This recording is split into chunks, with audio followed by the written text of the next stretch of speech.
अमरावती शहरातून एक मोठी आणि खळबळजनक बातमी समोर आली।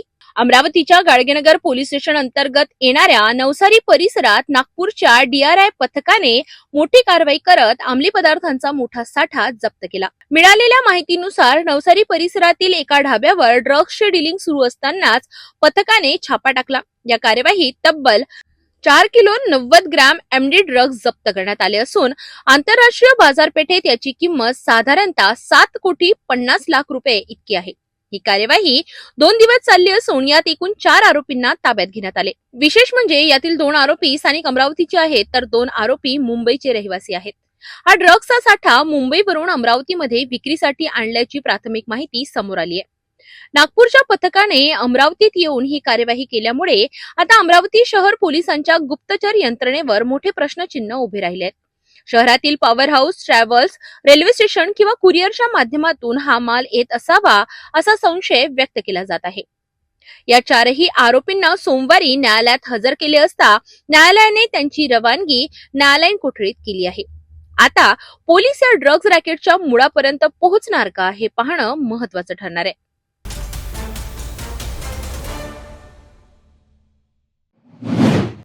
दिवंगत उपमुख्यमंत्री तथा राष्ट्रवादी काँग्रेसचे ज्येष्ठ नेते अजित पवार यांचा अस्थि कलश आज अमरावतीत दाखल झाला। राष्ट्रवादी काँग्रेस पक्षाच्या कार्यालयात शेकडो कार्यकर्ते, पदाधिकारी आणि सर्वपक्षीय नेत्यांनी अत्यंत भावपूर्ण वातावरणात अस्थि कलशाचे दर्शन घेतले। अमरावती विभागातील 4 जिल्ह्यांसाठी अस्थि कलश रवाना करण्यात आले आहेत। उद्या गुरुकुंज मोजरी येथे विधिवत अस्थि विसर्जन होणार आहे। दिवंगत राज्याचे उपमुख्यमंत्री तथा राष्ट्रवादी काँग्रेसचे सर्वेसर्वा अजित पवार यांच्या निधनानंतर त्यांच्या अस्थि कलशाचा प्रवास अमरावतीत दाखल झाला। सोमवारी अमरावतीतील राष्ट्रवादी काँग्रेस अजित पवार गटाच्या प्रचार कार्यालयात अस्थि कलश आणण्यात आला। यावेळी पक्षाचे शेकडो कार्यकर्ते, पदाधिकारी, समर्थक आणि विविध पक्षांचे नेते मोठ्या संख्येने उपस्थित होते। सर्वांनी दिवंगत अजितदादा पवार यांच्या प्रतिमेला पुष्प अर्पण करून अस्थि कलशाचे भावनिक दर्शन घेतले आणि त्यांना श्रद्धांजली अर्पण केली। यानंतर अमरावती विभागातील वाशिम, बुलढाणा, यवतमाळ आणि अकोला या 4 जिल्ह्यांसाठी अस्थि कलश रवाना करण्यात आले। संबंधित जिल्ह्यातील राष्ट्रवादी काँग्रेसच्या नेत्यांच्या हाती आमदार संजय खोडके यांच्या हस्ते अस्थि कलश सुपूर्द करण्यात आला। यावेळी बोलताना आमदार संजय खोडके यांनी दिवंगत अजितदादा पवार यांच्या आठवणींना उजाळा देत भावनिक प्रतिक्रिया व्यक्त केली। महाराष्ट्राच्या राजकारणात अजित पवार यांनी दिलेले योगदान कधीही विसरता येणार नाही असे त्यांनी सांगितले। दरम्यान मंगळवारी गुरुकुंज मोजरी येथे दिवंगत अजितदादा पवार यांच्या अस्थीचे विधिवत विसर्जन करण्यात येणार आहे। यावेळी मोठ्या संख्येने कार्यकर्ते आणि नेते उपस्थित राहण्याची शक्यता व्यक्त करण्यात येते आहे। अमरावतीत दाखल झालेल्या अजित पवार यांच्या अस्थि कलशाच्या दर्शनाच्या वेळी संपूर्ण वातावरण शोकमय झाले होते। महाराष्ट्रामध्ये राष्ट्रवादी काँग्रेस पार्टीने ठरवल्याप्रमाणे अजितदादांचे अस्थि कलश पूर्ण राज्यामध्ये पाठवण्यात आले आहे। आज अमरावतीला 6 जिल्ह्याचे अस्थि कलश आलेले होते। त्यात वर्धा, बुलढाणा, वाशिम, यवतमाळ, अकोला ह्या सर्व 6 जिल्ह्याचे जे अस्थि कलश आहेत त्याचं नियोजन आणि त्यांना ते सुपूर्द करण्यात आलेले आहे। अमरावती जिल्ह्याचे सर्व पदाधिकारी, सर्व जनता आणि सर्व पक्षाचे प्रमुख पदाधिकारी यांच्यासाठी आज अस्थि कलशाचं दर्शन रात्रीपर्यंत ठेवण्यात आलेलं आहे आणि त्यानंतर उद्या सकाळी अमरावतीचं अस्थि कलशाचं जे आपलं विसर्जन आहे ते गुरुकुंज मोजरी इथे गुरुकुंज मंडळाच्या प्रथेनुसार सकाळी 5:30 वाजता त्यांच्या पूर्ण परंपरेनुसार तिथं अस्थि विसर्जन करण्यात येणार आहे।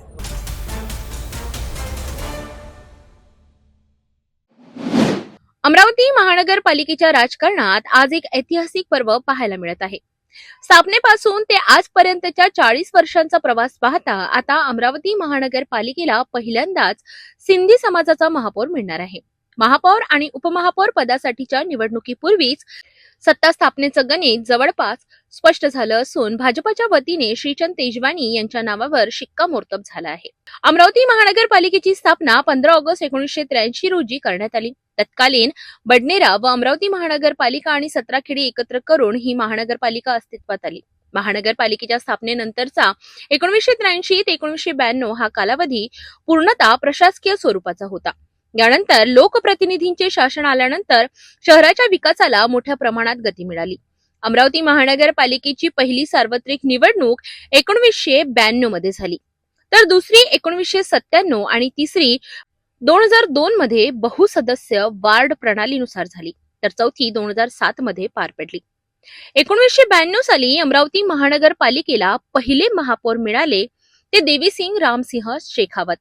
पहिले उपमहापौर होते विलास रंगराव महल्ले आणि पहिले स्थायी समिती सभापती हे सिंधी समाजाचे नानकराम किशोरमल दासमालानी. यांचा कार्यकाळ होता 1 वर्षाचा. आतापर्यंत अमरावती महानगरपालिकेच्या 17 सार्वत्रिक निवडणुका पार पडल्या असून नुकतीच 17वी निवडणूक संपन्न झाली. या निवडणुकीत प्रभागनिहाय पद्धतीने एका प्रभागातून 4 नगरसेवक निवडून आले आहेत. निवडणुकीनंतर आता सत्ता स्थापनेच्या चर्चांना उधाण आले असून महापौरपदी कोण विराजमान होणार याकडे साऱ्यांचं लक्ष लागलं होतं. दरम्यान भारतीय जनता पक्ष, शिवसेना शिंदे गट आणि युवा स्वाभिमान पक्ष यांच्या युतीतून सत्ता स्थापन होणार असल्याचं स्पष्ट झालंय.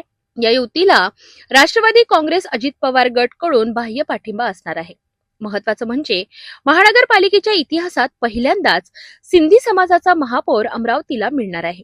भाजपाच्या वतीने श्रीचंद तेजवानी यांच्या नावावर महापौर पदासाठी शिक्कामोर्तब करण्यात आला आहे. पहले तो मैं नीचे से लेके ऊपर तक और ऊपर से लेके नीचे तक सभी मेरे नेतागणों का मैं बहुत बहुत आभारी हूँ, जिन्होंने एक छोटे कार्यकर्ता को अर्श से लेके अर्श तक पहुँचाया है. बहुत बहुत आभारी हूँ मैं पूरे भारतीय जनता पार्टी की टीम का, जिन्होंने मुझे लायक समझा. आज महापौर की इतनी बड़ी प्रथम नागरिक की जवाबदारी मुझे दी हुई है. इसमें मैं पूर्ण कोशिश करूंगा, अपना पूरा जदोजहद करके उनके नज़रों में पूरा खरा उतरूंगा और जो निर्णय समय समय पर पार्टी लेगी मैं उसे पूरा करने की पूरी कोशिश करूंगा. विकास का है जो मुद्दा, स्वच्छता का मुद्दा है, इस पे हम प्रायोरिटी से काम करने वाले हैं. जैसे कि आप सभी को पता है कि 4 साल जो हमारे निकले हैं ये प्रशासन राज के थे, जिसमें सबसे ज़्यादा जो प्रॉब्लम आया हुआ है जनता को, अमरावती शहर की पूर्ण जनता को स्वच्छता की, वो स्वच्छता पे हम प्रथम विचार करेंगे और सभी नगर सेवकों को साथ में लेके मैं पूर्ण रूप से काम करूंगा, यही आप सभी के लिए वादा करता हूँ. सत्ता वाटपानुसार पहिले 2.5 वर्षे भाजपाचे 2 महापौर, पहिले महापौर श्रीचंद तेजवानी 1.25 वर्षांसाठी आणि दुसरे महापौर आशिष अतकरे हे सुद्धा 1.25 वर्षांसाठी. आभारी आहे. त्याचसोबत अमरावती शहराचे लोकप्रिय पालकमंत्री चंद्रशेखरजी बावनकुळे साहेब आणि अमरावती शहराचे ज्यांच्या अध्यक्षतेखाली आम्हाला पक्षाचं तिकीट दिलं आमच्या धांडे साहेब आणि आमच्या पार्टीचे सगळे कोर कमिटी मेंबर यांच्या सगळ्यांचे मी खूप खूप आभारी आहे की त्यांनी आमच्या विश्वास दाखवून आम्हाला तिकीट दिलं. आज आम्ही निवडून आलो आणि आम्हाला महापौर बनवलं.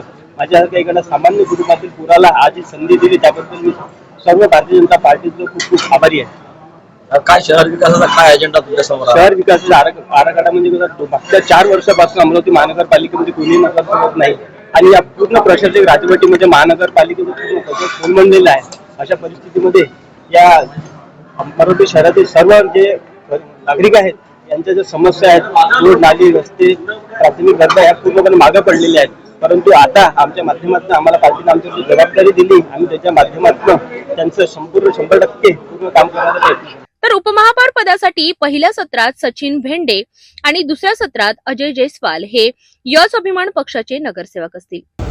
हमारे पक्ष के सम्मानीय आमदार रघु राणा, हमारे मार्गदर्शन नवनीत जी राणा, इनके नेतृत्व में महायुति को जो हमारे हिस्से में उपमहापौर पद आया हुआ है उसके लिए उन्होंने मेरे को नॉमिनेट किया हुआ है, उसके लिए मेरा चयन किया. इसलिए हमारे सब पक्ष की सभी कोर कमेटी, हमारे मार्गदर्शन सम्मान्य सुनील राणा, रवि राणा और हमारे सभी सदस्य, सभी प्रभाग 15 नगर सेवकों का सबका मैं दिल दया से शुक्रिया अदा करता हूँ.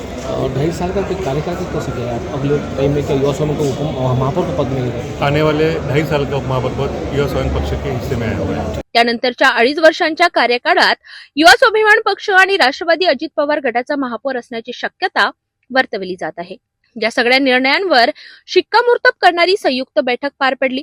या बैठकीला भाजपा शहराध्यक्ष नितीन धांडे, भाजपा निवडणूक प्रभारी आमदार संजय कुटे, राष्ट्रवादी अजित पवार गटाच्या आमदार सुलभा खोडके, युवा स्वाभिमान पक्षाचे मार्गदर्शक सुनील राणा तसेच सर्व पक्षांचे निवडून आलेले नगरसेवक आणि कार्यकर्ते मोठ्या संख्येने उपस्थित होते। में ऐसा है कि सम्मानीय अजित दादा जब यहाँ पे थे यानी हयात थे उस टाइम मुख्यमंत्री महोदय और अजित दादा से बात हुई थी और मुख्यमंत्री महोदय बाहर देश में थे। तभी अजित दादा का फोन आया था कि भाई खोड़के को बोलो रुक के बात करना, किससे बात मत करना। इसलिए हमने तब से हम रुक गए थे कि क्या हो रहा है क्या नहीं। और उसके बाद में 27 तारीख को सुबह 10 बजे दादा का फ़ोन आया था कि मैं सीएम साहब से बात करता और मैं आपको बताता। ऐसी बात चल रही थी और शाम को भी रात को भी बात हुई थी। और उसके बाद में सम्मानीय दादा और पालक मंत्री अपने अमरावती के पालक मंत्री बावनकुळे साहब दोनों साथ में रात को 10 बजे बोले थे, 10:30 बजे तक उनकी बातचीत हुई।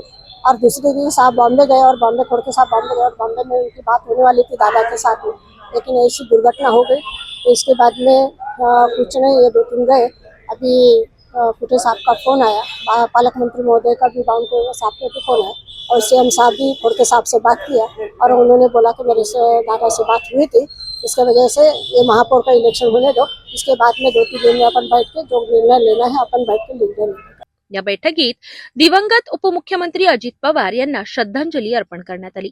महापौर आणि उपमहापौर पदाची अधिकृत निवडणूक 6 फेब्रुवारी रोजी जिल्हाधिकारी यांच्या अध्यक्षतेखाली पार पडणार आहे। आज सोमवार 2 फेब्रुवारी रोजी महापौर व उपमहापौर पदासाठीचे नामांकन अर्ज दाखल करण्यात आले। अशा प्रकारे अमरावती महानगरपालिकेच्या इतिहासात एक नवा अध्याय लिहिला जात आहे। पहिल्यांदाच सिंधी समाजाचा महापौर अमरावतीच्या कारभाराची सूत्रे हाती घेणार असून 6 फेब्रुवारी रोजी महापौरपदी कोण विराजमान होणार यावर अधिकृत शिक्कामोर्तब होणार आहे।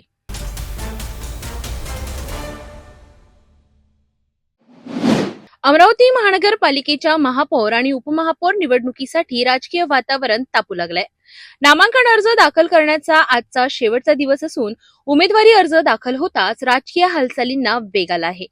महापौर पदासाठी भाजप आणि काँग्रेसमध्ये थेट लढत पाहायला मिळत असून उपमहापौर पदासाठीही चुरशीची स्पर्धा रंगली आहे। अमरावती महानगरपालिकेच्या महापौर आणि उपमहापौर निवडणुकीसाठी 2 फेब्रुवारी सोमवारी नामांकन अर्ज दाखल करण्याचा पहिला आणि शेवटचा दिवस होता।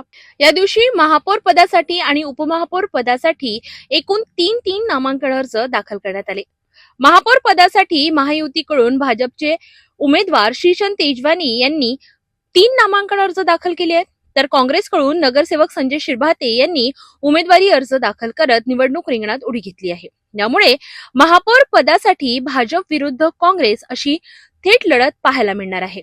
उपमहापौर पदासाठी महायुतीकडून युवा स्वाभिमान पक्षाचे नगरसेवक सचिन भेंडे यांनी 2 नामांकन अर्ज दाखल केले आहेत, तर काँग्रेसकडून नगरसेविका लुबना तन्वीर आणि बहुजन समाज पक्षाकडून नगरसेवक सचिन वैद्य यांनीही उमेदवारी अर्ज दाखल केले आहेत। त्यामुळे उपमहापौर पदासाठी तिरंगी लढतीचे चित्र स्पष्ट झाले आहे।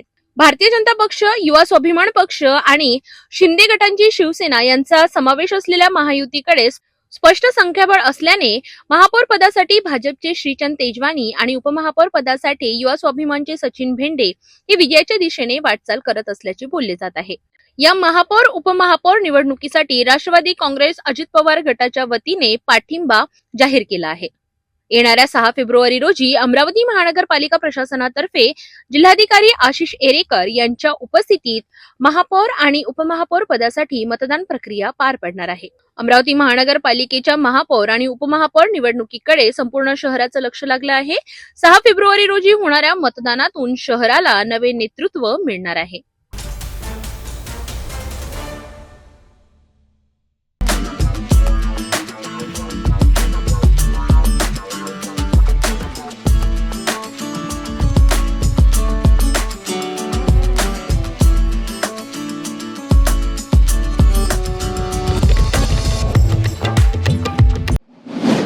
वर्ष बदलली, माणसं बदलली, पण शाळेच्या आठवणी मात्र आजही तितक्याच जिवंत आहेत। शाळा म्हणजे फक्त चार भिंतींची इमारत नाही, तर आयुष्य घडविणारी पहिली शाळा आहे. अमरावतीतील जीवन विकास विद्यालय आणि कनिष्ठ महाविद्यालयात माजी विद्यार्थ्यांचा भावनिक आणि आठवणींनी भरलेला स्नेहमिलन सोहळा मोठ्या उत्साहात पार पडला. या कार्यक्रमात माजी विद्यार्थी, आजी माजी शिक्षक आणि शिक्षकेतर कर्मचारी एकत्र येत शाळेच्या सुवर्ण आठवणींना पुन्हा त्यांनी उजाळा दिला. ग्रामोद्धार शिक्षण संस्था तोंगलाबाद, तालुका दर्यापूर, जिल्हा अमरावती द्वारा संचालित जीवन विकास विद्यालय व कनिष्ठ महाविद्यालय गोपालनगर अमरावती येथे माजी विद्यार्थ्यांचा स्नेहमिलन सोहळा तसेच तत्कालीन कार्यरत शिक्षक वृंदांचा सन्मान सोहळा आयोजित करण्यात आला होता. या सोहळ्यात शैक्षणिक वर्ष 2005 ते 2010 या सत्रांमधील माजी विद्यार्थ्यांनी मोठ्या संख्येने सहभाग घेतला. कार्यक्रमाची सुरुवात शाळेतील प्रार्थनेने झाली. त्यानंतर प्रतिकात्मक स्वरूपात विद्यार्थ्यांचे नियमित वर्ग भरविण्यात आले.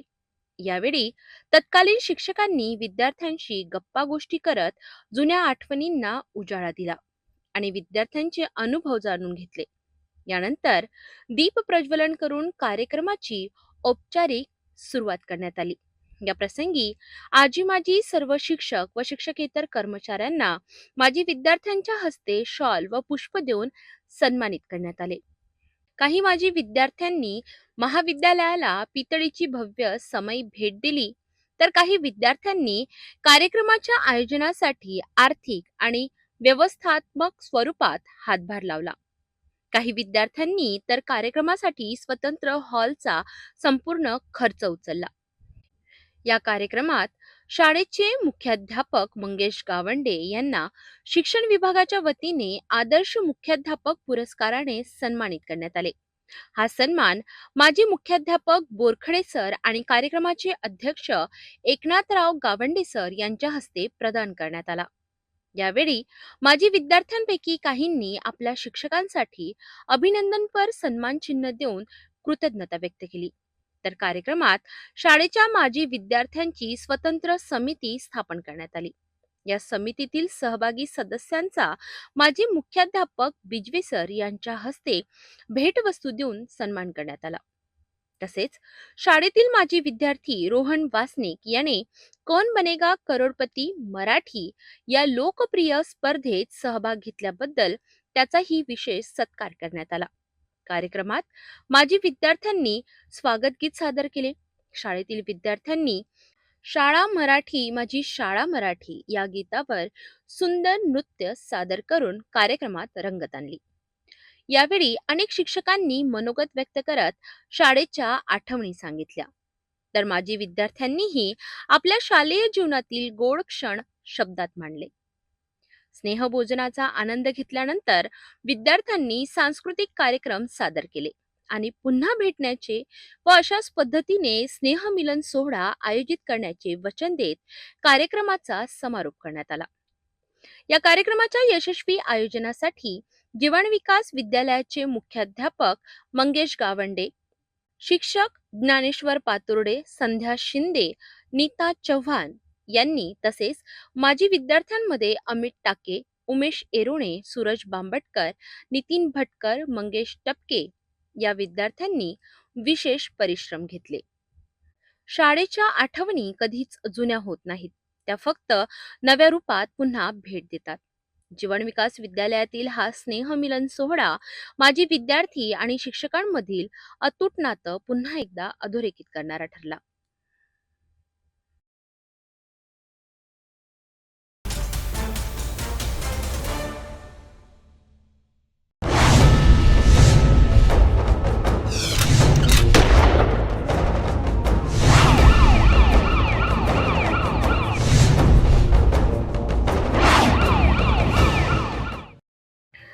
नागपूर शहरातील सदर पोलीस ठाणे हद्दीतील शिर्के लेआउट राजनगर नागपूर येथे ही मोठी घरफोडी झाली होती.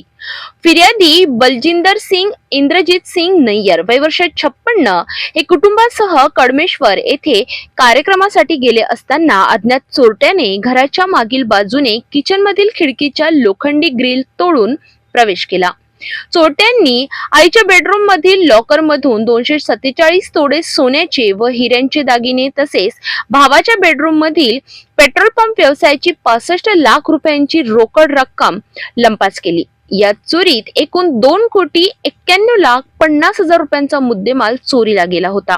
घटनेचे गांभीर्य लक्षात घेता वरिष्ठ पोलीस अधिकाऱ्यांनी घटनास्थळी भेट दिली. फॉरेन्सिक टीम आणि श्वान पथकाला पाचारण करण्यात आले.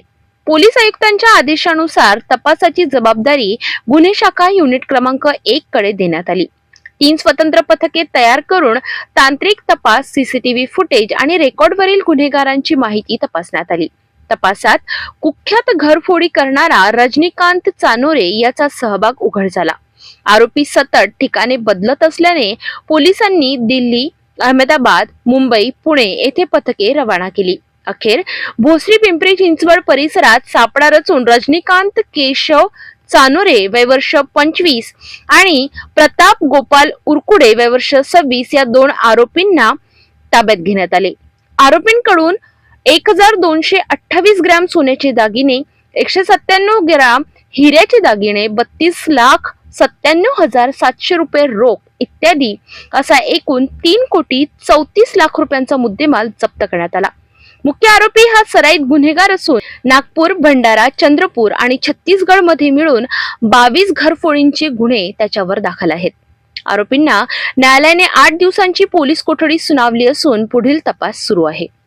एक महत्त्वपूर्ण केस घडला होता इथे, एक क्राईम, आणि तो चांगली रीतीने डिटेक्ट करण्यात आलेला आहे. आणि त्याच्यात 3 कोटीपेक्षा 3 कोटी आणि 32 लाख असा मुद्देमाल जप्त करण्यात आलेला आहे. आणि त्याचे जो आरोपी होता, शातीर आरोपी होता आणि फार चॅलेंजिंग हा केस होता. आणि या केसमध्ये त्याची जे मोडस ऑपरेंडी एक वेगळी प्रकारची, आणि तो जो आरोपी आहे तो इंटरस्टेट आपण म्हणू शकतो, आणि वेगवेगळ्या डिस्ट्रिक्ट्समध्ये त्यांनी अशी चोऱ्या केलेली आहे, घरफोड्या. जवळपास 22 त्यांनी त्याच्यावर केसेस रजिस्टर्ड आहे. आणि त्याचे एक सहकारी पण याच्यात आपण अटक केलेला आहे. ही मोठी घरफोडी होती. आणि त्याच्यात जे कॅश होता जवळपास 65 लाख, आणि सोने चांदीचे दागिने तसेच डायमंडचे दागिने होते, ते पण त्याचे चोरीस गेले होते. आणि तो जो आहे वॉच ठेवून हे गुन्हे करत होता. आणि वॉच ठेवल्यानंतर म्हणजे केव्हा करायचे आहे, तो त्याची एक अशी वेगळी एक मोडस ऑपरेंडी होती. आणि तो विमानाने ट्रॅव्हल करणे, स्वतः जिमला जाणे, आणि प्रोटीन वगैरे आहे त्याच्या म्हणजे त्याच्या हे राहण्याच्या हे होता. आणि पैसे भरपूर ते खर्च करतो. ज्यावेळेस त्याला अटक करण्यात आली होती त्यावेळेसही त्याच्याकडे 1,10,000 रुपये कॅश बरामद करण्यात आलेला आहे. आणि त्याचे जो सहकारी हे दोन्ही मूळ जे आहे भंडाऱ्याचे राहणारे आहे. आणि हे जे गुन्हा ज्या दिवशी घडला होता त्याचे नंतरच आपलं एक इतकी मोठी घरफोडी झालेली आहे, थोडासा संशय आम्हाला वाटत होता. परंतु जॉईंट CP, ॲडिशनल CP आणि सगळे वरिष्ठ अधिकाऱ्यांनी तिथे भेट दिली. आणि त्याच्यानंतर जे सांगितलं तर आमचे ते काम सुरू झालं.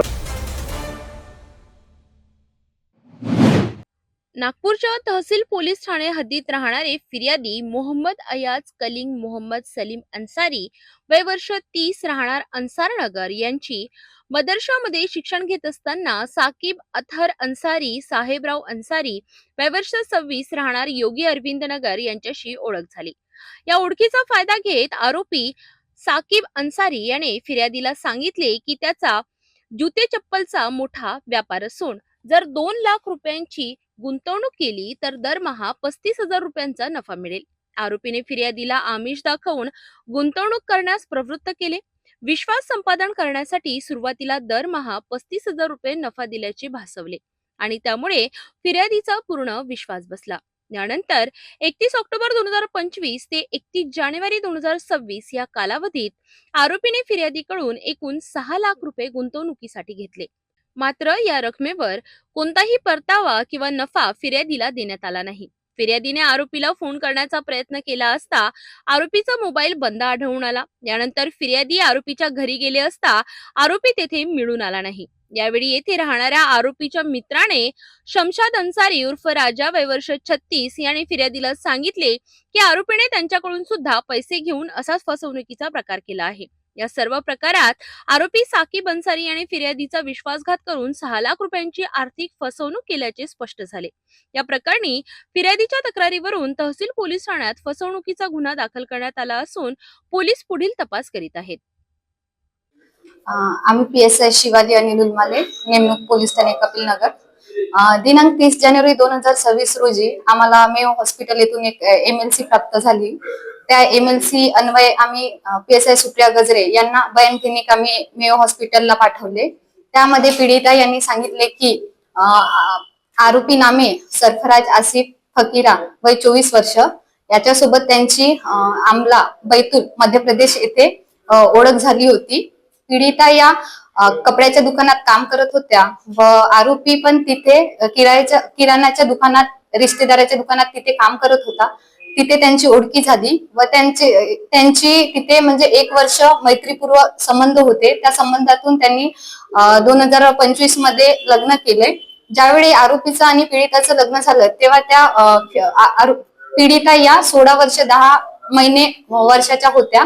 त्यानंतर त्या लग्न झाल्यानंतर त्यातून गर्भवती राहिल्या। पीडिता व आरोपी नामे सरफराज आसिफ फकीरा यांची ओळख बैतूल मध्य प्रदेश येथे झाली होती। पीडिता या कपड्याच्या दुकानात काम करत होत्या व आरोपी तिथे त्यांच्या रिश्तेदाराचं किराणाचं दुकान होतं त्यामध्ये येणं जाणं करत होता। तिथे त्यांची ओळखी झाली। त्या ओळखीमुळे ते 1 वर्ष त्यांनी फोनवर बोलत होते। त्या फोनवर बोलल्यानंतर त्यांनी एक मैत्रीचे संबंध निर्माण झाल्यानंतर त्यांनी आपापसात चर्चा करून लग्नासाठी सहमती दाखवली आणि पीडिता व आरोपीचे लग्न 2025 मध्ये झाले। त्यावेळी पीडिता या 16 वर्ष 10 महिने वयाच्या होत्या। त्यानंतर ते नागपूरला राहायला नाका नंबर 2 लेंडेनगर येथे आले।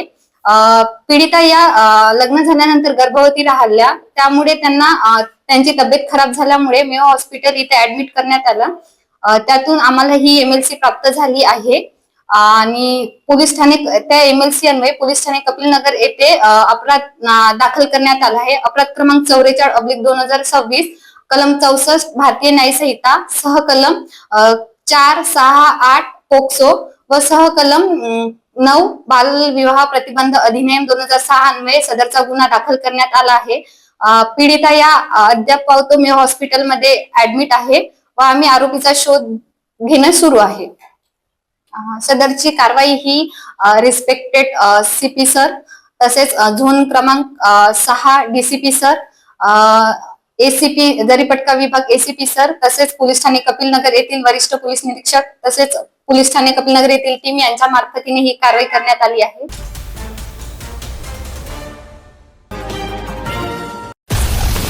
हर खबर पर पैनी नजर, हर मुद्दे पर सटीक वार, यही है सिटी न्यूज की पहचान। जहाँ सच्चाई की आवाज दबाई जाती है वहाँ सिटी न्यूज उठाता है सवाल। हर स्क्रीन पर, हर प्लेटफॉर्म पर हमारी मौजूदगी बोलती है। सिटी न्यूज हमेशा सच के साथ।